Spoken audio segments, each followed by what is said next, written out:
My wife reported me for bribery and corruption. After I was cleared, I took my daughter for a paternity test. The day they hauled me away in cuffs, I found out it was my wife who turned me in. She accused me of bribery and corruption, and she left no room for doubt. 2 weeks of brutal questioning. My reputation was wrecked and my future was gone. In the end, the investigation cleared every charge.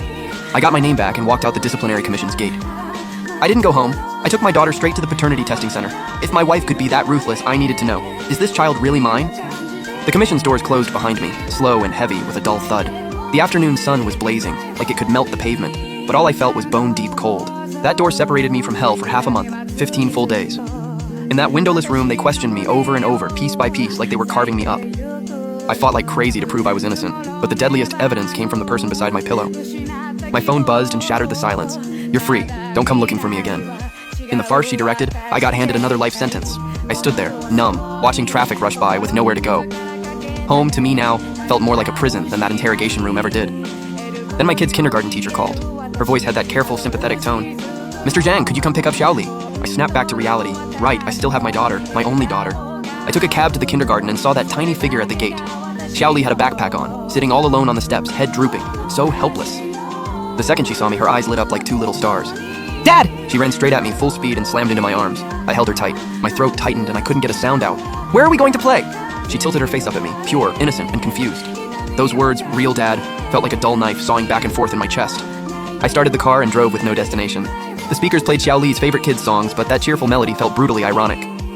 In my head, the last 2 weeks replayed on a loop. Co-workers' sideways looks, my boss's sigh, half pity, half distance, and Lin Wei's icy accusation on the phone. "Zhang Ming, you know exactly what you did. Don't drag me and the kid into it." How could she?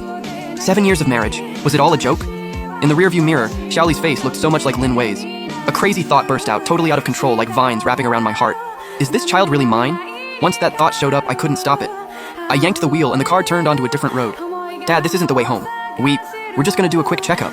Inside the testing center, the AC was blasting. I held Xiaoli's hand. Her palm was warm, but I felt ice cold, like I didn't have a trace of warmth left.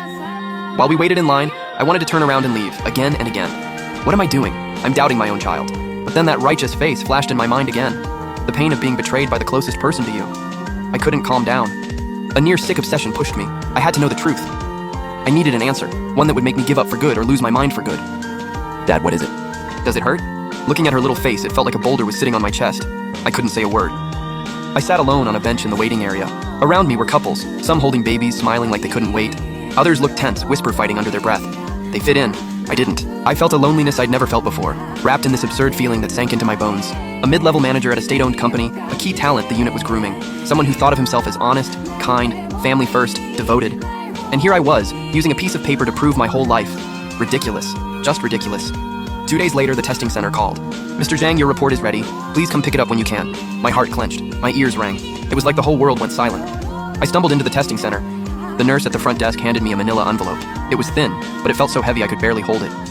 My fingers shook as I tore it open and pulled out that single sheet. I didn't even dare look for the conclusion. My eyes still slid, against my will, to the last line. In bold black print, like a verdict from hell, based on DNA analysis, Zhang Ming is excluded as the biological father of Li X. Everything in front of me blurred. The room spun. It felt like someone smashed my chest with a sledgehammer. My stomach churned, and my mind shattered into pieces. Everything I fought for, the family I believed in, the daughter I treasured, it all collapsed right there. So my life. And it was a carefully woven lie from start to finish, and I was the stupidest clown in it. I don't even know how I got home. I opened the door and got hit with this icy, dead silence. The place was empty. Everything that belonged to Lin Wei and my daughter was gone. On the dining table was a document, sitting there like it was waiting for me, a divorce agreement. At the bottom, Lin Wei's signature, wild strokes, messy but crystal clear. I reached out, fingertips tracing that cold paper, and a betrayal I'd never felt before swallowed me whole. I tremblingly dialed Lin Wei. It rang forever before she finally picked up. "Hello, I saw the paternity report. Why would you do this? Why?" Lin Wei went quiet for a few seconds. Then she let out a soft laugh, full of contempt, like she'd finally been set free. "Zhang Ming, now you know. Saves me the trouble of explaining. She's not your kid. We've been over for a long time. Don't cling to us anymore. It's better for everyone." Every word was like an ice spike, stabbing straight through my heart. Then, "What about the report you made up about me? Was that fake too? You went all out to get me locked up. What was the point?" Something felt off. This wasn't just cheating. Even if a woman wants a divorce, she doesn't need to be this vicious, trying to destroy me completely. Ha! You think the investigation cleared you because you're actually clean? Please, they just took pity on you and didn't dig deeper. I know all your dirty little mess. Like she was hinting, those reports weren't totally baseless. And she still had the real leverage on me. A freezing chill rose from my feet and shot through my whole body. She kept talking, cold as ever, each word tearing down my last line of defense. Jiangming, you'll find out soon enough. What you lose won't be just the kid. You'll lose everything you ever had. You got in someone's way, understand? You blocked the wrong people. Stop bothering us. It's better for you and for Xiaoli. Otherwise, next time, you won't be so lucky to walk out that door. It was a straight-up threat. I was shaking with anger, my mind blank, and then, flash, countless moments I'd ignored ran through my head. Linwei had been spending like crazy these past few years. Designer bags and jewelry I could never afford, constantly showing up at high-end clubs, claiming it was networking. And more than once, sneaking calls on the balcony, acting weird, voice kept low. The signs had been there. I was the one living in a self-made dream. She hung up. I got dizzy and crashed onto the couch. That helpless feeling like the whole world had abandoned me hit again, like I was falling into a bottomless pit. No! I sprang up, eyes bloodshot. I can't just let this go. Her words had subtext. The report wasn't for divorce and the paternity test wasn't the endgame. There had to be something bigger behind all of this. She wanted to ruin me completely, make sure I never got back up.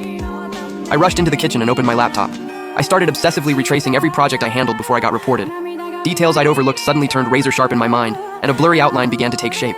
Something I'd never imagined. A terrifying truth. Tap below to watch the full story.